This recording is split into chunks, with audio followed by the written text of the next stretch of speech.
Vous connaissez tous sans doute le 115, c'est le numéro d'urgence pour les sans-abri qui fonctionne 24 heures sur 24 toute l'année. Depuis un an, le 115 existe également de manière non officielle sur Internet. Il s'adresse aux particuliers qui veulent venir en aide aux plus démunis. Le système est très efficace, comme le montre ce reportage de Sylvie Pinatel et Pascal Marcelin. C'est ici, en Seine-et-Marne, sur ce terrain qui lui appartient, où il vit dans cette caravane, que Bran a inventé il y a un an le coup de main sur Facebook. Chacun y allait de sa petite annonce. Et des gens ont répondu? Instantanément. Instantanément, l'espace de quoi, d'un rien de temps, on s'est retrouvé à 1000, 2000, 3000 et ça a fait boule de neige. Cherche un toit pour une semaine, offre le gîte et le couvert pour un mois. Je suis prêt à héberger chez moi pour 15 jours une personne. En quelques semaines, s'est incarnée une chaîne de solidarité bien réelle.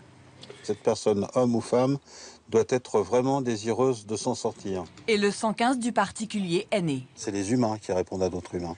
On a fait de la mise en relation, quoi, si tu veux, des uns avec les autres, quoi, tu vois. Et chaque région a sa propre dynamique. Et ils échangent eux-mêmes, les gens, maintenant. Pascal a ainsi proposé à Mohamed de l'héberger pour 2 mois. Il est cuisinier, mais son salaire ne lui permet pas de se loger. Il y a une petite salle de bain, là, avec une douche, un petit lavabo, un petit WC. Qu'est-ce que ça change dans votre quotidien? Ah bah ça change tout, ça change que le soir, une fois que vous avez fini le travail, vous savez où c'est que vous allez rentrer. Ça remonte le moral. Et ça donne envie d'aller plus loin aussi. C'est-à-dire? Au niveau du travail, au niveau de la recherche des appartements, au niveau de tout, quoi. C'est important la confiance qu'on vous accorde? Bien sûr, c'est énorme. C'est la 2e fois que Pascal tend la main et le premier sans-abri qui a bénéficié de son aide a retrouvé un travail.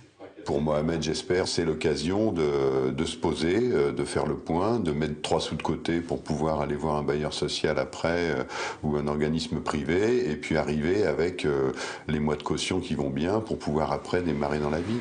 Quelques 10 000 coups de main ont ainsi été donnés depuis un an que le 115 du particulier existe.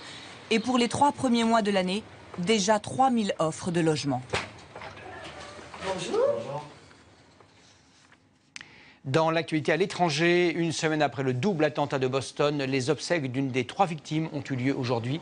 Elle s'appelait Christy Campbell, elle avait 29 ans. La cérémonie a eu lieu en présence du gouverneur du Massachusetts.